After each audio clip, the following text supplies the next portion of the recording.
Please knock that computer off, Carol. Yeah, sorry, Adam. We've had a few dejected technical difficulties there. So you're starting it on the video. Hello, welcome to another edition of the Good Touch for a Big Man podcast. Take 2. We've literally recorded this, but there was an issue with the audio that we only found as we were in the editing process. Good thing I'm still here, Kieran, wasn't it? Yeah, I mean, I couldn't believe that I fucked up that bad, but it was my fault in the end. It is what it is. The can down the road. It doesn't matter. We're very grateful for being alive, Kieran. You see, I've done this before with Shell's podcast where I've done it and then I've had to redo it.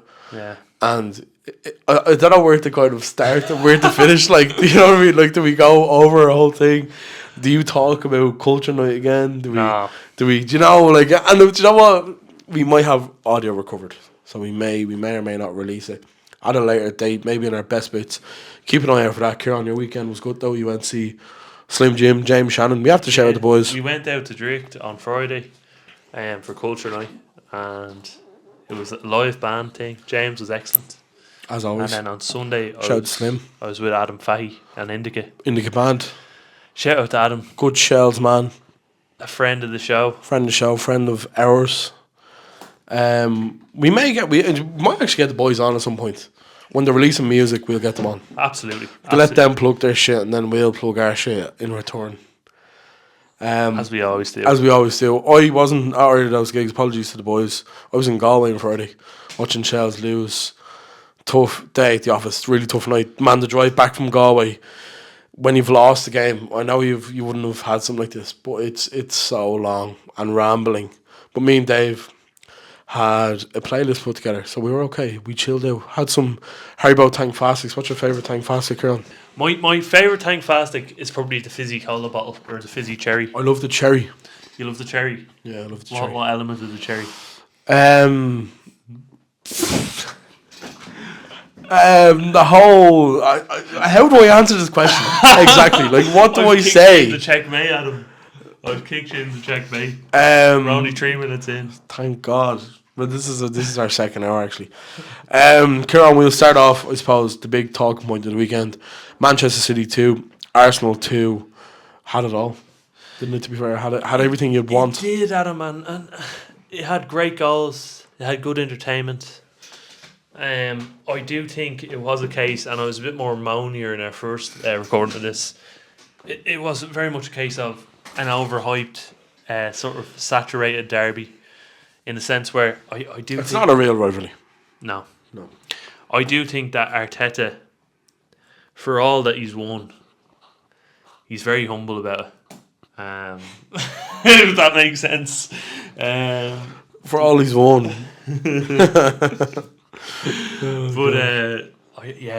It was a great goal from Calafiori, and I thought Haaland's goal was brilliant as well. Yeah. Just beautifully dispatched. Calafiori's one, especially on his left from wide, it was like Benjamin Pavard all them years ago. Yes, the slicey one. Yeah. Yourself, your lookalike. Yeah, friend of the show, I would say. Well, not anymore. Your hair's quite short this week, Kieran. Yeah, maybe it'll grow back. Hopefully. I like curly haired Kieran. Do you like curly haired Kieran? I might bring it back. You should.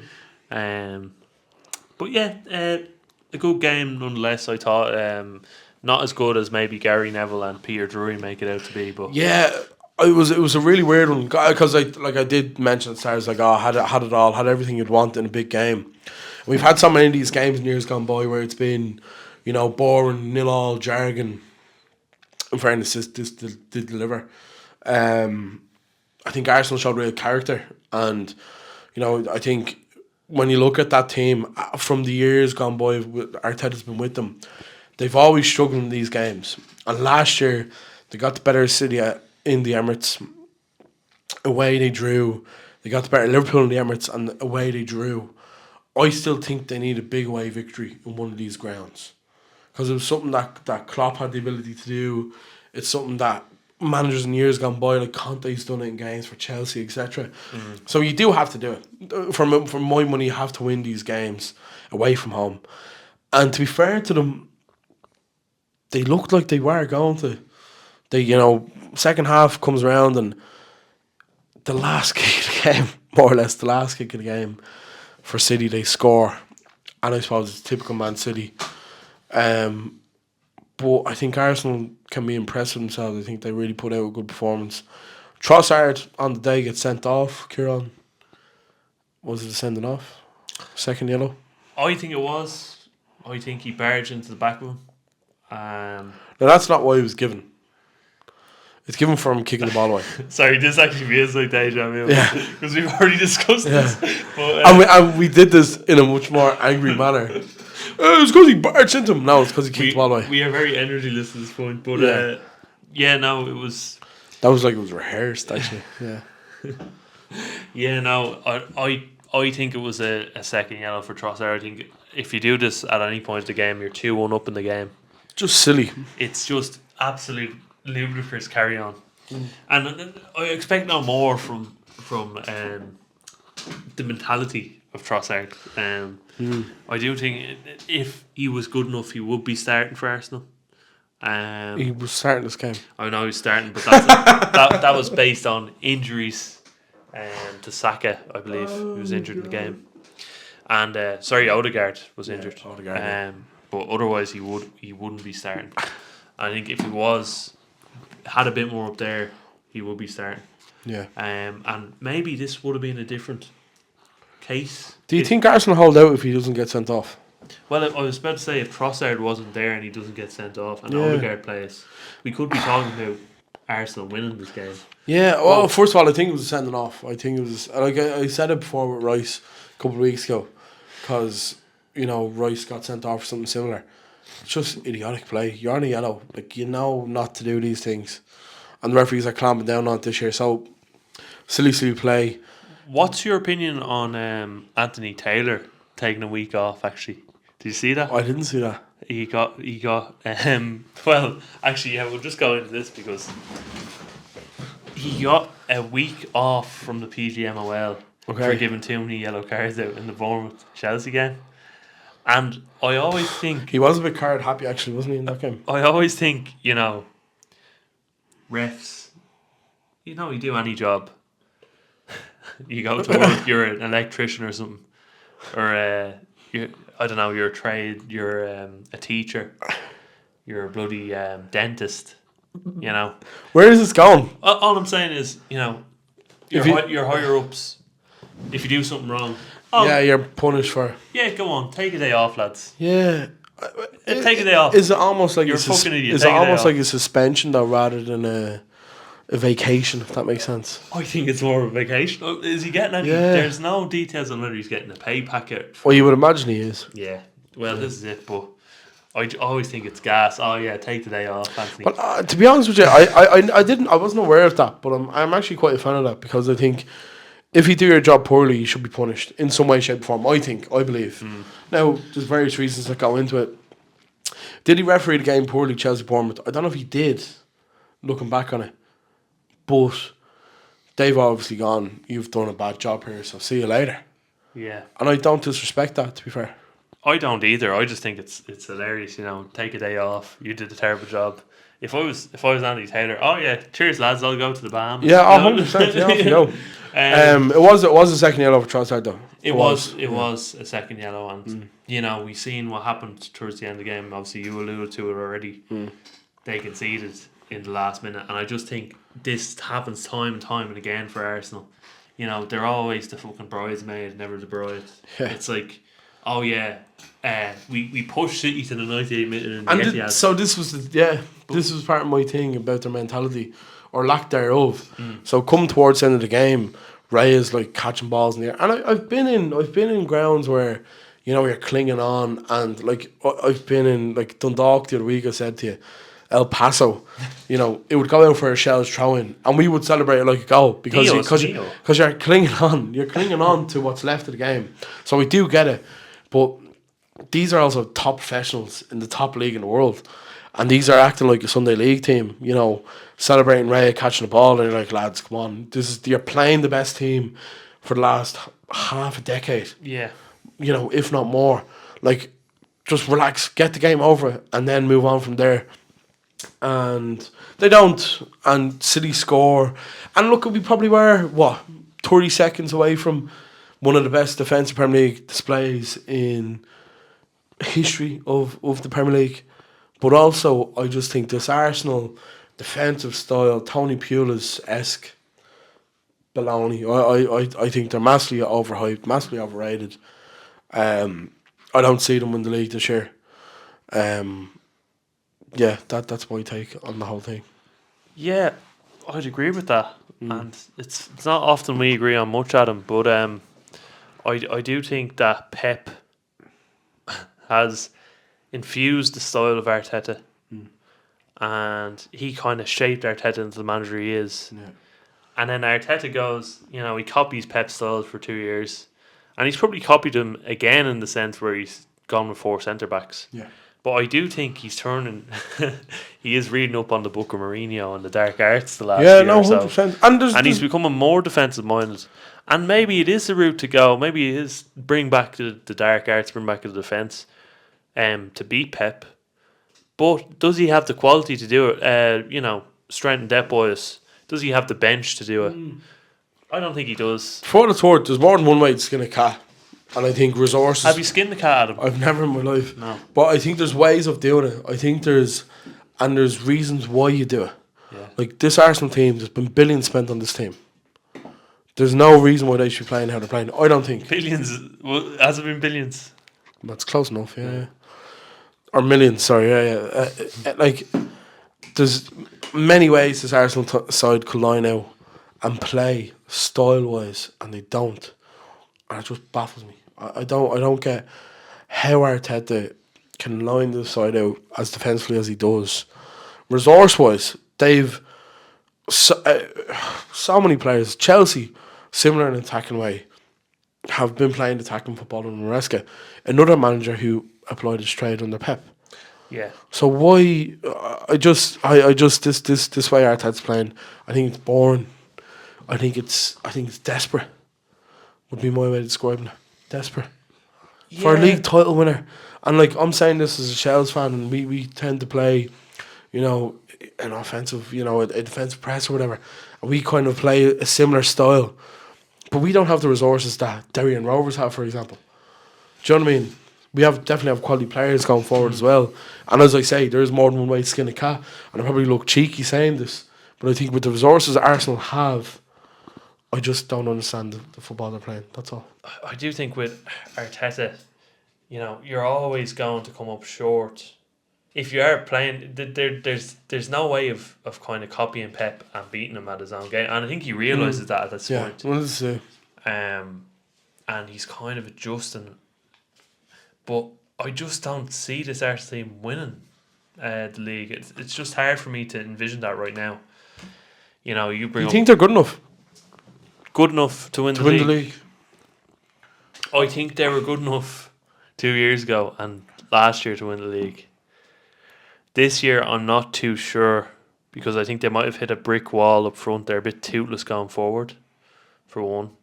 And Gabriel Jesus, he got off to a flyer the first 10 games a few seasons ago. And since then, we haven't seen his face really appear on our screen celebrating. Gabriel Jesus, yeah. He has been astronomically poor. Havertz didn't complete a pass in the last game. I think it's mind-blowing. And they paid 60 million. Timber as well didn't. I do think it is a case where this Arsenal team is going down like a lead balloon in terms of the transfers they made. Looking great initially. But I do think they were riding the crest of the wave the last few seasons. And I just wonder whether they can continue that progress this season. Yeah, I do quite like Havertz, for what's worth. I think he does well in this Arsenal system.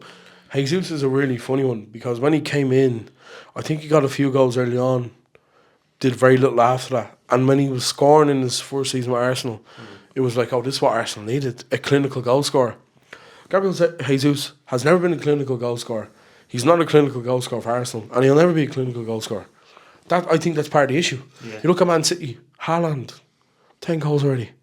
Savinho, Doku, Grealish, Foden. Savinho, by the way, an unheard of commodity into this season. Well, ish. Ish. But yeah, in general, in comparison to owned a player by like Havertz. Girona, who are also owned by the City Group. Another issue for Man City. Story for another day. Rodri Kieran, potentially out for the season. Is there anyone that will run City close, or is there anyone that can overtake City? Bear in mind, you said Arsenal would win the league at the start of the season.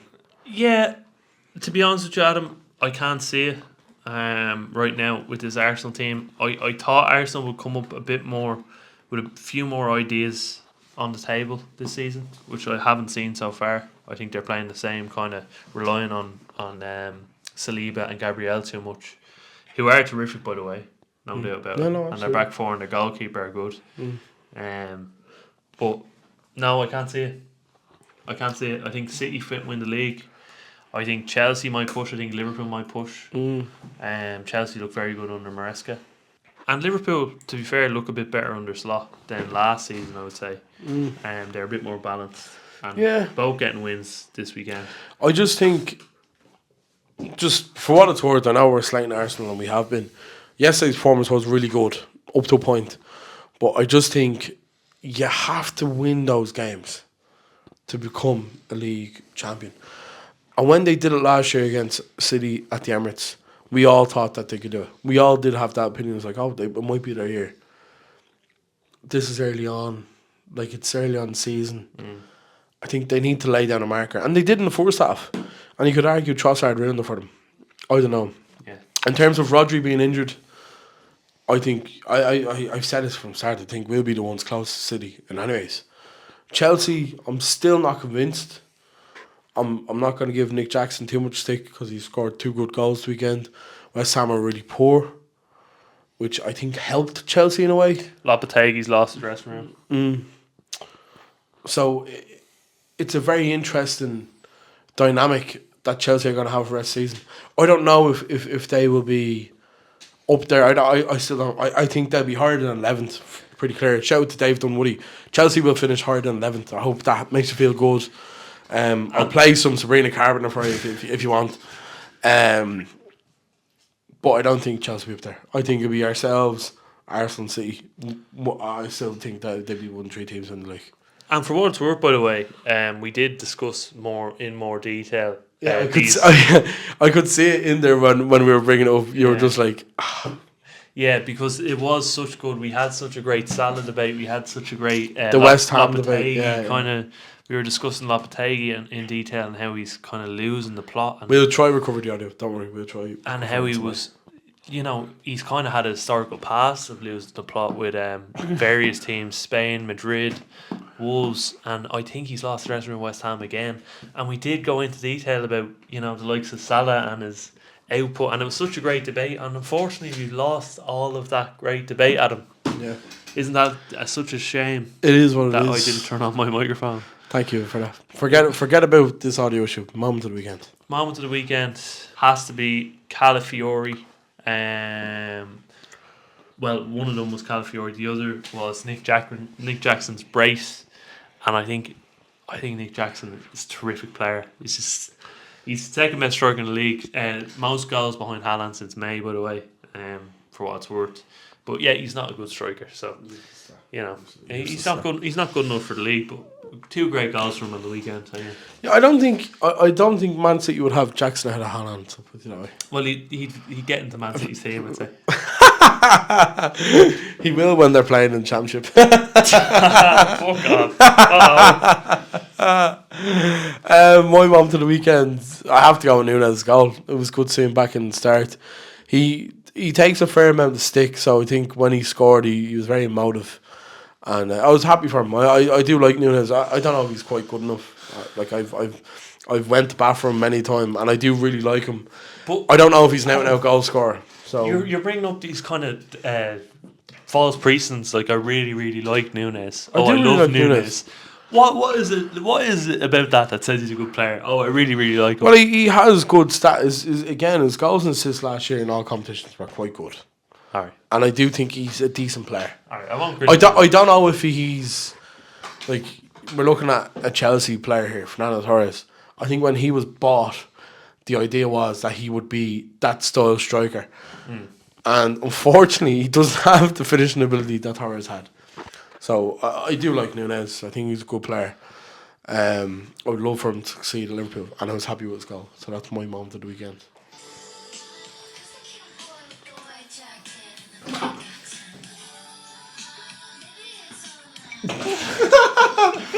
Shout out to Woodside.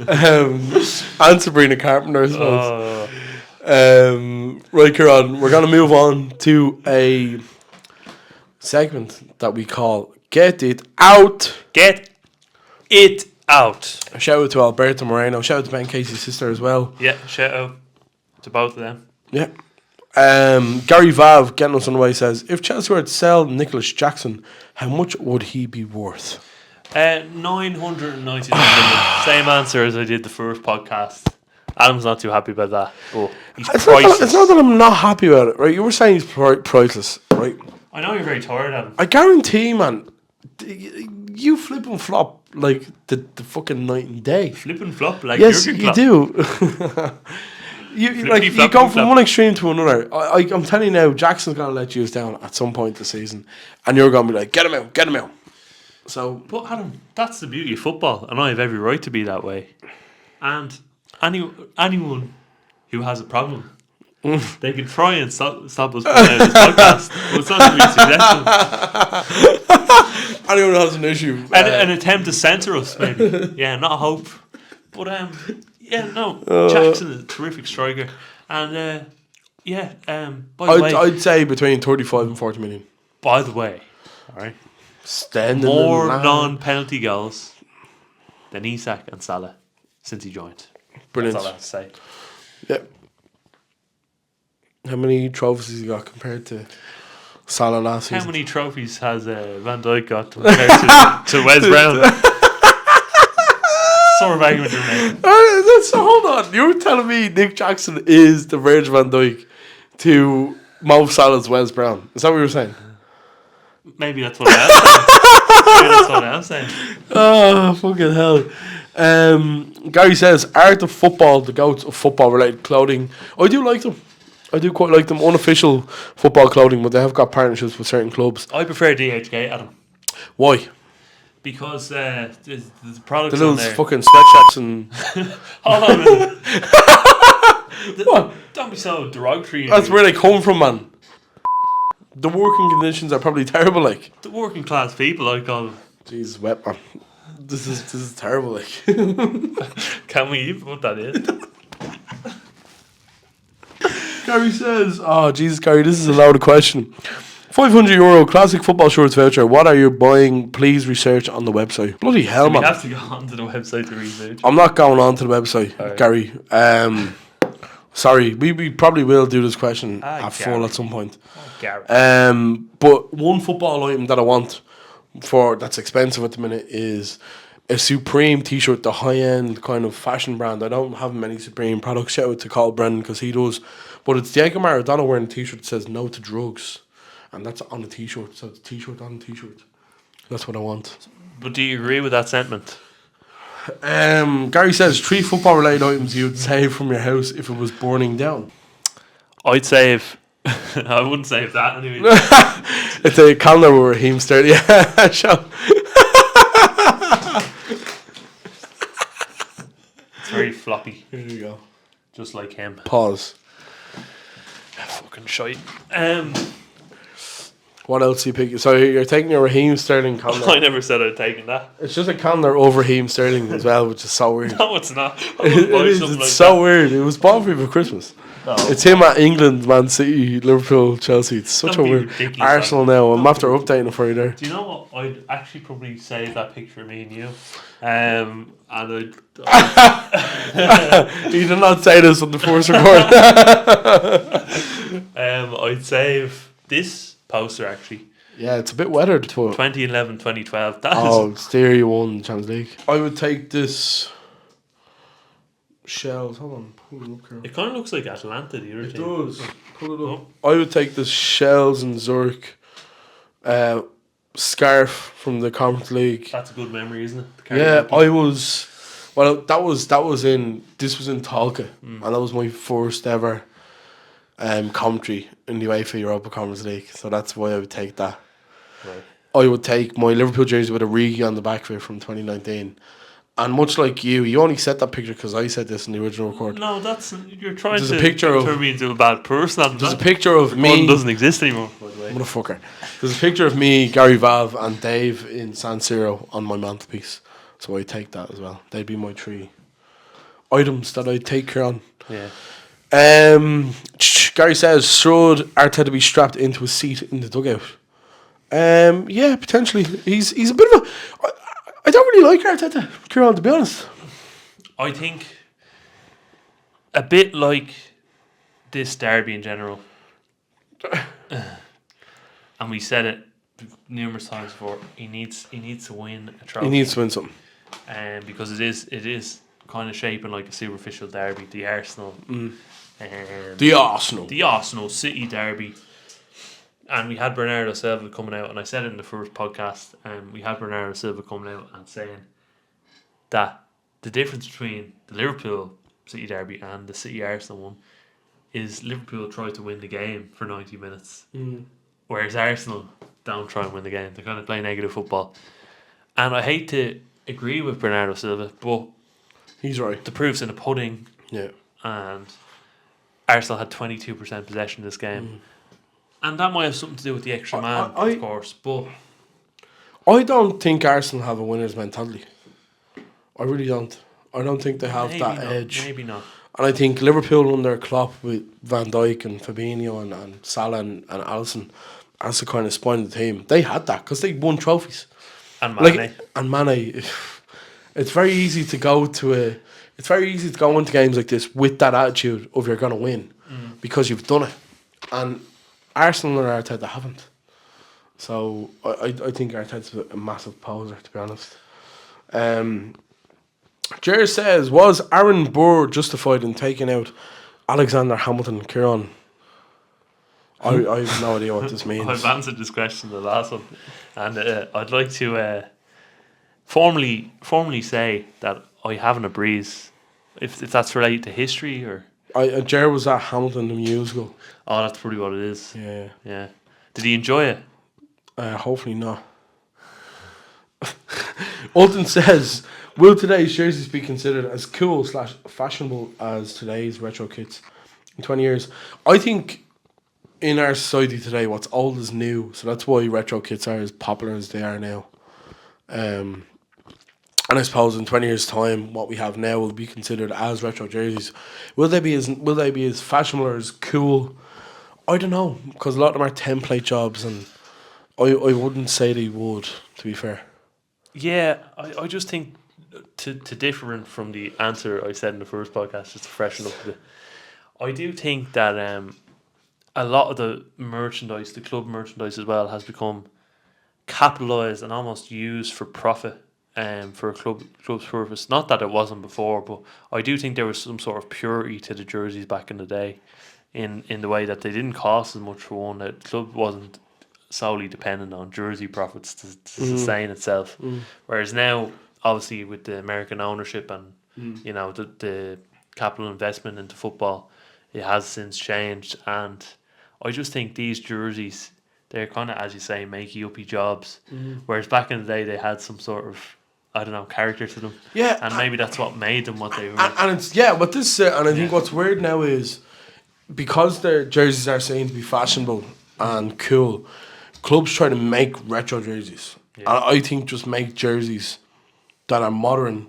And they're modern now because it's in the moment. In 20 years' time, what's new now won't be new then. Exactly. Do you get me? So I think trying to feign old jerseys is part of the issue. Do you know? Alton says, how would the modern day footballer get on 50 years ago with leather boots, balls, and bad pitches? Terribly, because I think a lot of them are whinging, diving fuckers. So I don't think they get on well with being kicked around. Yeah, and it begs the question as well: would the less advantaged player or less technically skilled player do better nowadays if the pitches were still like that? If that makes sense. Would you have the likes of I'm trying to think of someone who's a bit of a hatchet man, a Joey Barton, for example. Would they still be around? Stop bringing Joey Barton up. I know, sorry. I'm trying to think of someone else. You John love- Joe Shelby, Keith Andrews. Keith Andrews. Would those players still be around now? Glenn Well, Whelan. they're not really around now, to be Well, fair. no, but if the pitches were that I bit get much you. worse, I love the term hatchet man. Daniel Agger. Dave says, is Zonal marking ruining defending corners? Like it has been for years, and it's like it's a continental way of defending a corner. I think it's almost like a lazy way of doing it, because you're stood still waiting for the ball to come to you. Yeah.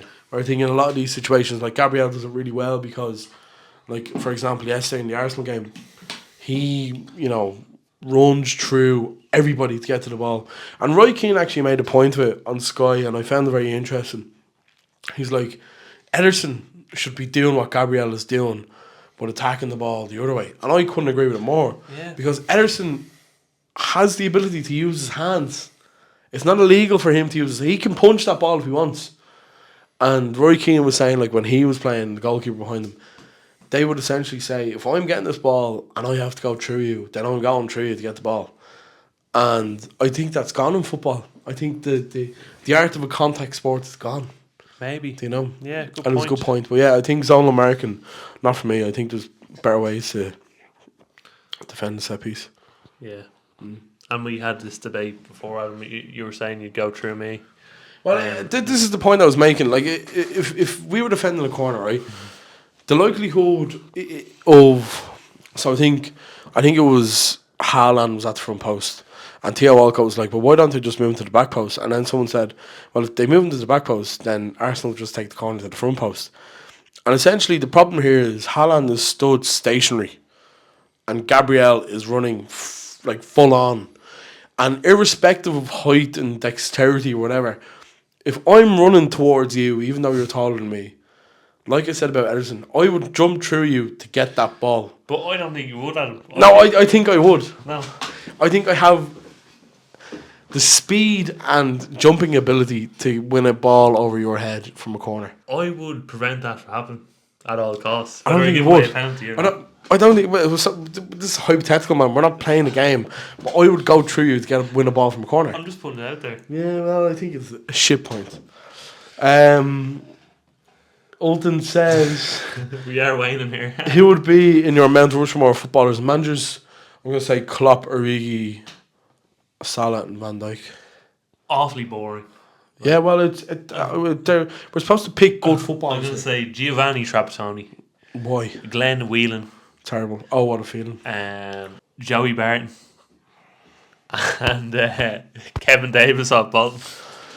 Phil Mangan says, should Pep Guardiola be done for war crimes? No, but you should, Phil. Wow. I think he should be done for crimes against football, not Phil. Pep Guardiola. Phil should be done. I'm not going to say that. I was going to say something really harsh. I'm not going to say it.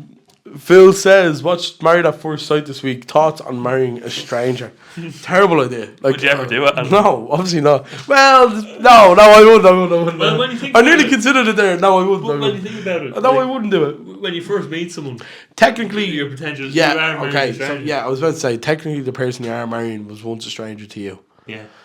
But you're not actually marrying a stranger on first sight. Well, technically, yeah. I don't know if 'Cause we Phil's were trying once- to catch us out there. Yeah, that's a trick question. Yeah, it is a bit, yeah. Well, so if you say no, what, you're marrying, like, your fucking cousin or something, like, you know? Yeah, I think that's what he's getting at. I think that's where he's going with Yeah, funny. That's actually a good question, Phil. that. In hindsight. Cullum says City versus Arsenal was an embarrassment. Both sets of players and staff play acting and whinging constantly. It's just modern football, isn't it? Like, I think I don't mind a bit of riffraff. I actually quite like the fighting at the end. Like Haaland throwing the ball at Gabriel and then just like giving Thomas Partey a spear. Like, I enjoy all that. So I quite liked it. But I think that's just Guardiola and Arteta in a nutshell, really. Amy Rooney says opinions on Derry's penalty versus Rovers. Very controversial. Shouldn't have been a penalty. From what I heard, yeah. Yeah, it wasn't great. I've heard things, yeah. Amy says Liam Burt or Matty Smith. I'm going to go Matty Smith. I do love Liam Burt too, but I'm going to Pick go Smith. with Liam Burt for the sake of disagreeing with you, Adam. Yeah, of course. Amy says, who is Kieran's crush? You're not going to answer this, are you? Have you got an answer? It's not me. Don't say it's me. Amy also says, you're not getting away with this one, Adam. Who's your crush?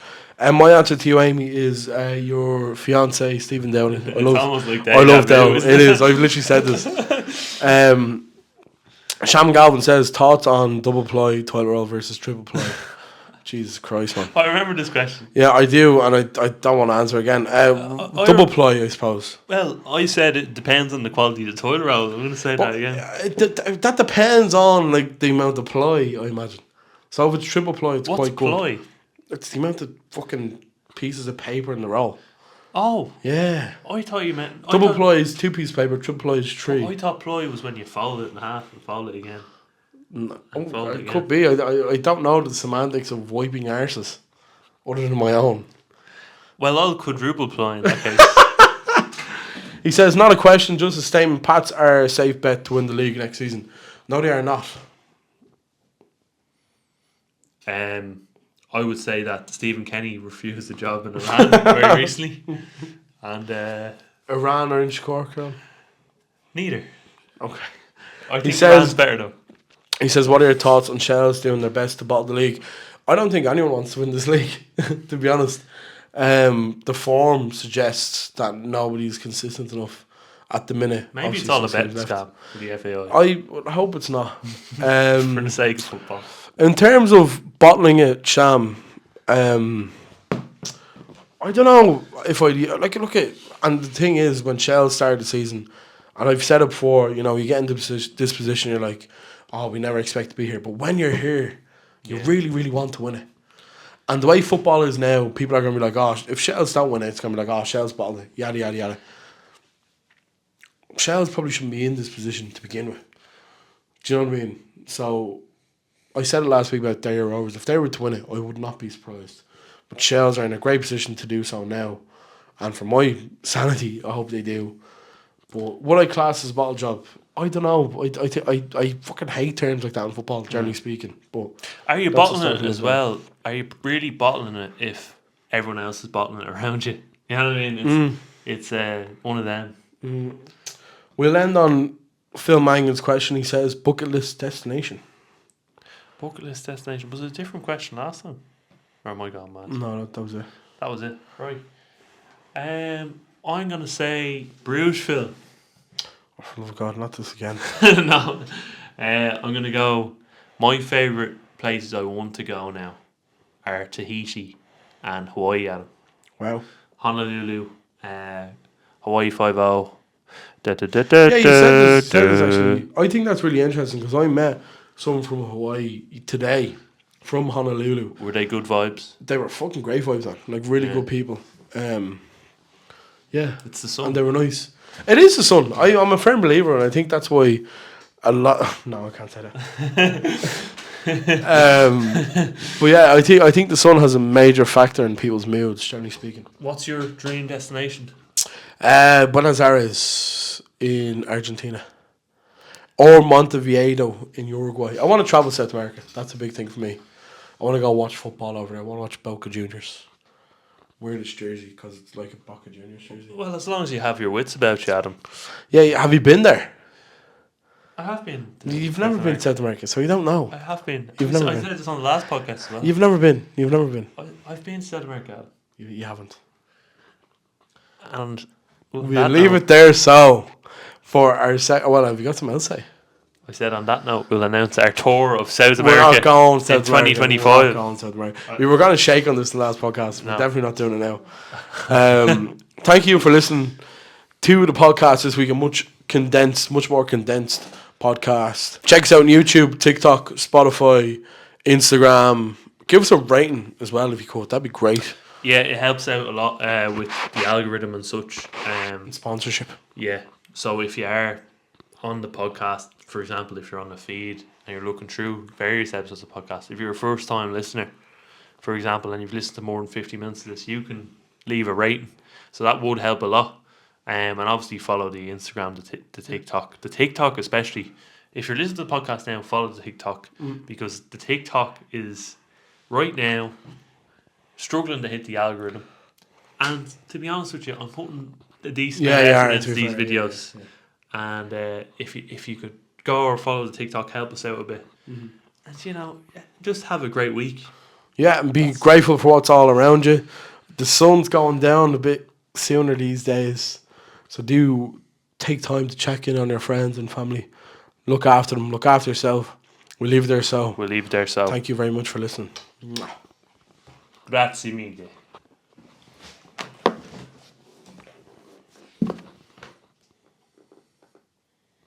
I gotta leave this this bit in where we're just like, oh!